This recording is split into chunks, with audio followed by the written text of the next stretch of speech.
ও কোরআন, তোমার মধ্যে কি কোনো রকমের ভুল আছে নাকি? কোরআন তার প্রশ্নের উত্তর দিতে গিয়ে বলেন, যালিকাল কিতাবু লা রাইবা ফি। ও পৃথিবীর মানুষ, তোমরা শুনে রাখো, জেনে রাখো, অনেক রঙের অনেক ঢঙের পৃথিবীতে কিতাব থাকতে পারে, অনেক রঙের অনেক ঢঙের কিতাব আছে, সেই কিতাবের মধ্যে ভুল থাকতে পারে, অনেক উপন্যাসের মধ্যে ভুল থাকতে পারে, অনেক গল্প লেখকরা তারা ভুল করতে পারে, কিন্তু পৃথিবীর মানুষ তোমরা শুনে রাখো, আমি একটা এমন কিতাব তোমাদের সম্মুখে পাঠিয়ে দিলাম যে কিতাবের মধ্যে কিঞ্চিত পরিমাণ ভুল নাই। ভুল আছে গো? ভুলের অবকাশও নাই। কোরআনকে যদি আবার প্রশ্ন করা হয়, ও কোরআন, তুমি যে বলছো তোমার মধ্যে কোনো ভুল ত্রুটি নাই, তুমি বলছো তোমাকে পৃথিবীর কোনো মানুষ লিখে নাই, তাহলে তুমি কোথা থেকে নাজিল হয়েছ?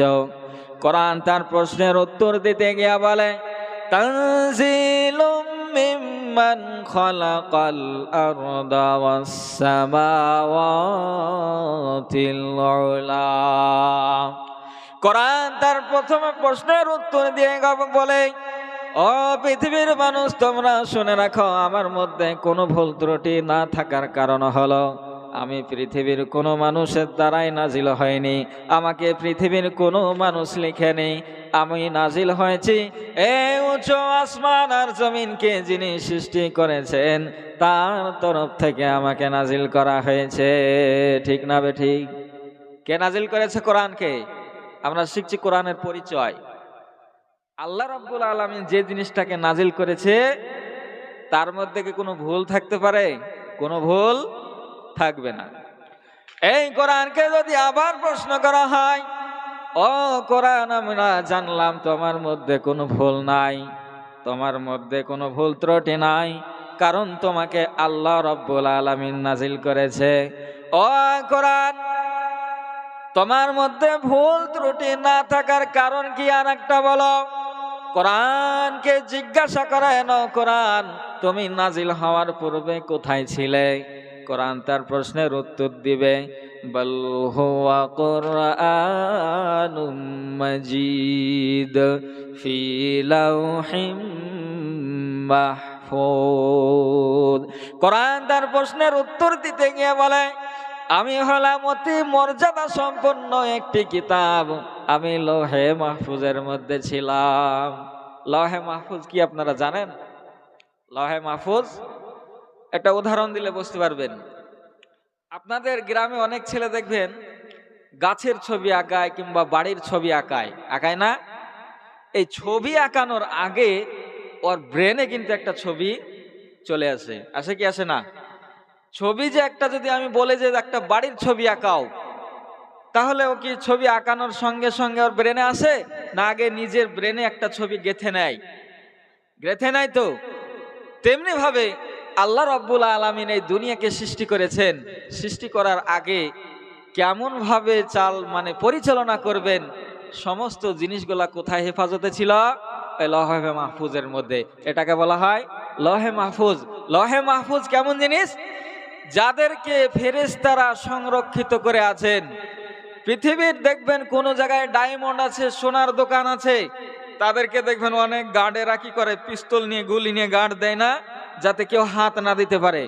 তো লৌহে মাহফুজ হলো একটা সংরক্ষিত জায়গা, ওইখানে আল্লাহর কোনো ফেরেশতারও দাখিল হওয়ার অনুমতি নাই। যদি কেউ হাত দেয়, যদি কোনো ফেরেশতা কোনো বান্দা পৃথিবীর বলতে পারে যে ফেরেশতারা হয়তো কিছু উল্টোপাল্টা করে দিয়েছে, তো আল্লাহ রাব্বুল আলামিন বলছেন না, লৌহে মাহফুজে ফেরেশতাদের যাওয়ার অনুমতি নাই, যাদেরকে গার্ড দেওয়ার জন্য রেখেছি তারাই আছে, কেউ এখানে হস্তক্ষেপ করতে পারবে না। তো আমাকে নাজিল করা হয়েছে কোথা থেকে? আমি নাজিল হওয়ার আগে ছিলাম লৌহে মাহফুজের মধ্যে। এই কোরআনকে যদি আবার জিজ্ঞাসা করা হয়, ও কোরআন, আমি জানলাম তুমি আল্লাহর তরফ থেকে নাজিল হয়েছ, তুমি নাজিল হওয়ার আগে লৌহে মাহফুজে ছিলে। ও কোরআন, তুমি যে বলছো তোমার মধ্যে কোনো সন্দেহ নাই, তার আর একটা কারণ বলো। কোরআনকে যদি আবার প্রশ্ন করা হয়, ও কোরআন, তোমার মধ্যে সন্দেহ নাই, তার কারণ কি? তুমি কার ওপর নাজিল হয়েছ? কোরআন তার প্রশ্নের উত্তর দিতে গিয়ে বলে,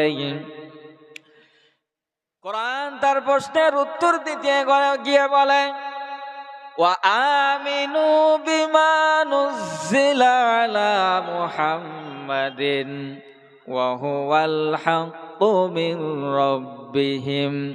ও পৃথিবীর মানুষ, তোমরা শুনে রাখো, জেনে রাখো, আমাকে যেন তেন মানুষের ওপর নাজিল করা হয়নি। আমাকে নবীদের মধ্যে সবচেয়ে যে নবীটা উত্তম, তার উপর নাজিল করা হয়েছে। কার উপর নাজিল করা হয়েছে? কোরআন। কোরআন কার উপর নাজিল করা হয়েছে গো? কার উপরে? মুহাম্মাদুর রাসূলুল্লাহ সাল্লাল্লাহু আলাইহি ওয়াসাল্লামের উপরে নাজিল করা হয়েছে। এই কোরআনকে যদি আবার প্রশ্ন করা হয়, ও কোরআন, আমি বুঝলাম তুমি আল্লাহর তরফ থেকে নাজিল হয়েছ, তুমি মুহাম্মাদের উপরে নাজিল হয়েছ। ও কোরআন, তুমি যে বলছো তোমার মধ্যে কোনো সন্দেহ নাই, এ কোরআন, তুমি আল্লাহ রাব্বুল আলামিনের 12টা মাসের মধ্যে কোন মাসে নাজিল হয়েছে বলো? কোন মাসে নাজিল হয়েছে বলো? তোমার মধ্যে যে সন্দেহ নাই কোন মাসে নাজিল হয়েছে, তার একটা কারণ তুমি বলো। কোরআন তখন তার প্রশ্নের উত্তরে দেবে, শাহরু রমাদানাল্লাযী উনজিলা ফীহিল কুরআন। আমার বন্ধুগণেরা, আল্লাহ রাব্বুল আলামিন 12টি মাস বানিয়েছেন। 12টি মাসের মধ্যে সবচেয়ে ফজিলতপূর্ণ মাস হলো কিন্তু রমজান। ঠিক না বেঠিক? আল্লাহ রাব্বুল আলামিন এই রমজানুল মুবারকের মধ্যে কোরআনুল কারীম নাজিল করেছেন। কোরআনকে যদি আবার প্রশ্ন করা হয়, ও কোরআন, তুমি রমজানুল মুবারকে নাজিল হলা বুঝলাম, কিন্তু তুমি দিনে নাজিল হয়েছ না রাত্রে নাজিল হয়েছ? কোরআন তার প্রশ্নের উত্তর দিবে, ইন্না আনজালনাহু ফি লাইলাতিল কদর। ও পৃথিবীর মানুষ, তোমরা শুনে রাখো, জেনে রাখো, আমি কোরআন নাজিল হয়েছি দিনের বেলা না, আল্লাহ রাব্বুল আলামিনের কাছে সবচেয়ে গুরুত্বপূর্ণ রাত্রি যেটা, তাতে সেটা হলো কি? লাইলাতুল কদর। লাইলাতুল কদর আবার কেমন রাত্রি? লাইলাতুল কদরি খায়রুম মিন আলফি শাহর। লাইলাতুল কদর হলো 1000 মাস ইবাদতের থেকে ওই রাত্রি যারা ইবাদত করবে সেটা কিন্তু উত্তম। এটা হলো লাইলাতুল কদর। তাইলে আমরা কোরআনের পরিচয় শিখলাম। এবার আমরা শিখব কোরআন শিক্ষার গুরুত্ব।